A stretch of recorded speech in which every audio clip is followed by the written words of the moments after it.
Hello everybody, and thank you for joining me. This is Sierra from Sierra T Designs, and today I have this fun mixed media / alcohol ink card to share with you. So let's jump right in. So to start, we are going to create the background, and I have a 5x7 piece of Yupo here. I like to use it the full size just because I kind of like to pick and choose what area I want to trim down. So I'm going to make an A2 sized card.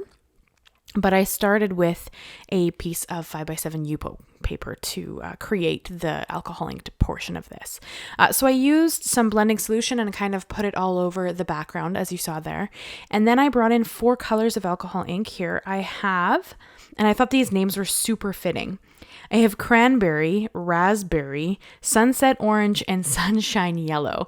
And I knew that pinks and reds and orange and yellows are going to look stunning together, right? So that's kind of the thought process behind when I chose my colors. And then I like a lot of movement. I love that look where it's kind of like it's almost like water. I don't know if that's quite the right way to describe it, but that's kind of my preferred look when I do alcohol inks. And I find adding a lot of blending solution down to start with really gets me that flowing look. And then I kind of build from there. There's no right or wrong way to create alcohol inked anything. There's no right or wrong way to create most things really in our kind of crafty world here, but that's kind of my preferred way to get a more flowing look. And I had to pull a couple of cat hairs out of my background. Here you saw me bring in my reverse tweezers to get those out of there.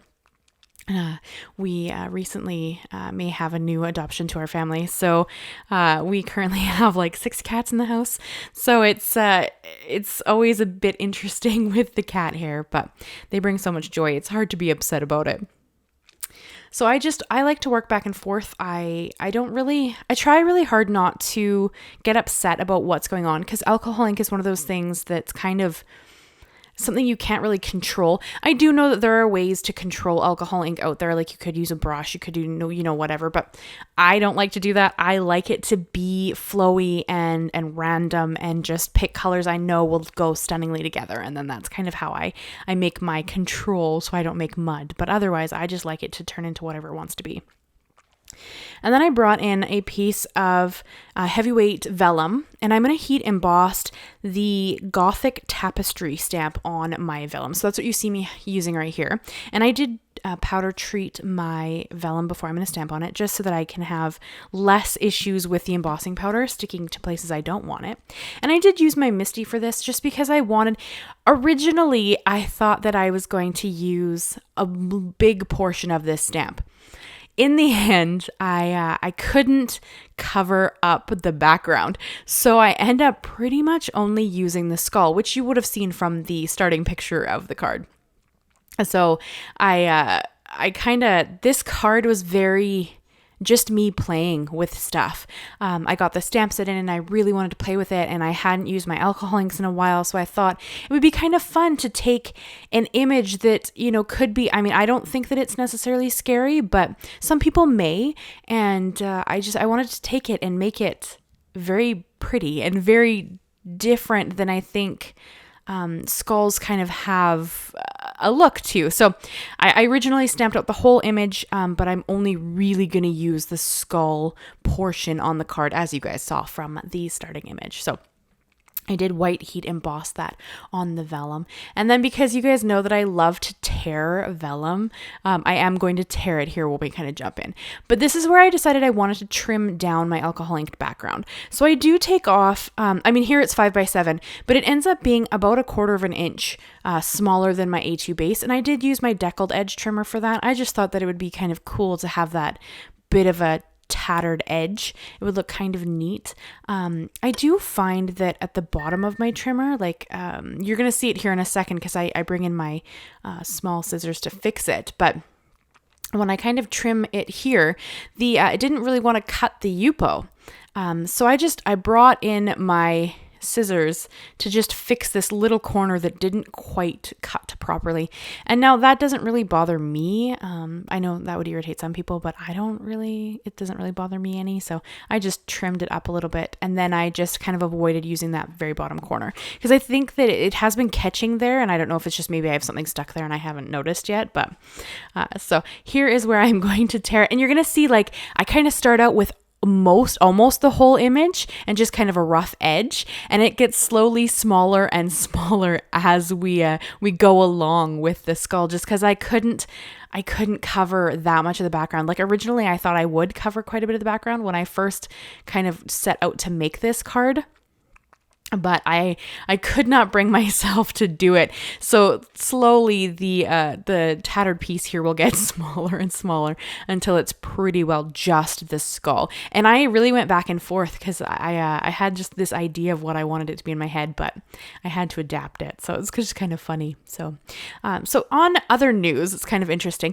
I've been thinking about opening a PO box because I have had people in the past reach out and ask if they could mail me like a card or a letter or whatever, and I think that'd be lovely, but giving out my private personal address on the internet seems like a very poor idea. So I have been kind of looking into the PO box idea, and I just wanted to ask you guys, like, do you think that that's something that you'd be interested in? Like, do you like to mail cards to people you don't really know? Like, is that, I mean, I shouldn't say that, like you guys spend, a couple of days a week with me, and we, create together, and it's pretty amazing. But do you like sending cards to like YouTubers that you follow? I know Christina Warner, I think, had a PO box for a while there. I don't think she does currently.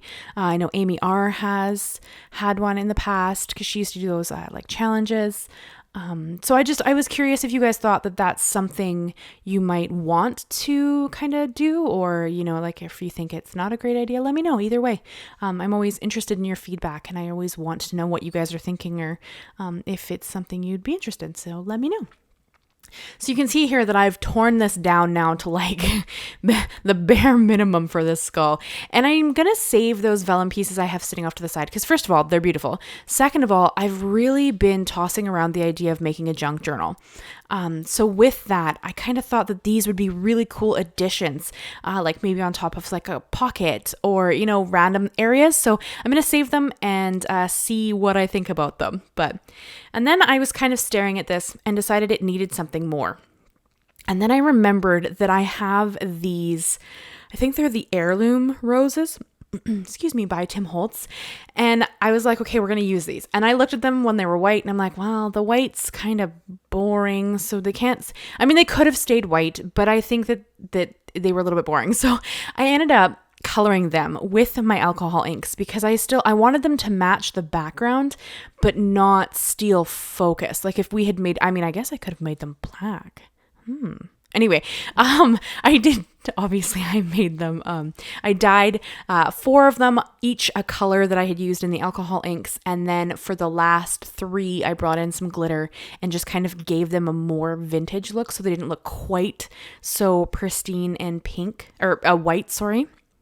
And then I just wanted to hold it up so you could kind of see. And then I dropped it. Then I had to chase it around on the floor for a second. But I did do each one in one of the colors of the inks. And this was experimentation. I've never used the roses. I've never dyed the roses. So I really wasn't sure what I was going to get from these. So it was a bit of an experiment. The little blue bottle I have sitting there is full of 99% alcohol, the isopropyl alcohol. And I just have that on my desk so that I can either clean up my glass mat when things get stuck, or I use it when I do some alcohol ink stuff because it helps movement. If you want colors to blend, you use blending solution. If you want movement, you can use isopropyl alcohol. So depending on what kind of effect you're going for. But then you see here, I have a little brush. This is a Ranger brush I got in, I believe it came in an Perfect Pearls container that had a couple of different Perfect Pearls in it, and then it came with that brush, and it just was so well pointed that I chose to use it. And then here I had some glitter that I had sitting around for a while. It's Ink on 3 liquid pixie dust. I'm not even sure if they still sell it. I've had it for so long, but it's kind of had some of the ink evaporate, or the water maybe. So it's very thick. So it worked really great to go in the center of those extra 3 roses and add them just a little more vintage look. And then when I started adhering these down, you saw that I had like an explosion of my glue. I used it's the Ranger's Multimedia Matte Glue, and I thought it would be really good for these. I used 3 different glues in this card, not intentionally, but in the end, I did actually use 3 different glues, but I just used this to adhere down my roses, knowing that it would be quite strong, and then I wouldn't have to worry about the roses falling off when I gave this card to somebody. So I'm not sure this is a card I would mail. Well, I could mail it, but I would probably put it in like a bubble mailer or something that would have a lot more support for these roses, because I would be kind of sad if they broke and fell off or anything like that. So this is probably something that I would be more likely to hand deliver to somebody as opposed to, sending it in the mail. But I mean, it depends. I guess if I was sending a package to somebody or something, it would be something I could add in there pretty easily. So it really depends, I guess. But I adhered them all down, as you guys saw there. And then I just really wanted to kind of fill out this rose crown, I guess we're going to call it, because it kind of felt a little bit, not empty, but a little patchy, if that kind of makes sense. Like normally you'd have some leaves or something to kind of sit behind it and just add a little bit of an accent, and I don't have any of that here. So I wanted to add some mica flakes behind it because I thought that they would just catch the light and fill it out and look stunning. So that's what I kind of did. I brought in my Barely Art glue with the super fine tip and then just ran it along the 3 edges of the kind of crown there so that I could just dump on some mica flakes and add them behind the roses. So this is actually the next day. I had to go to bed so I could go to work this morning, and then I finished it up tonight.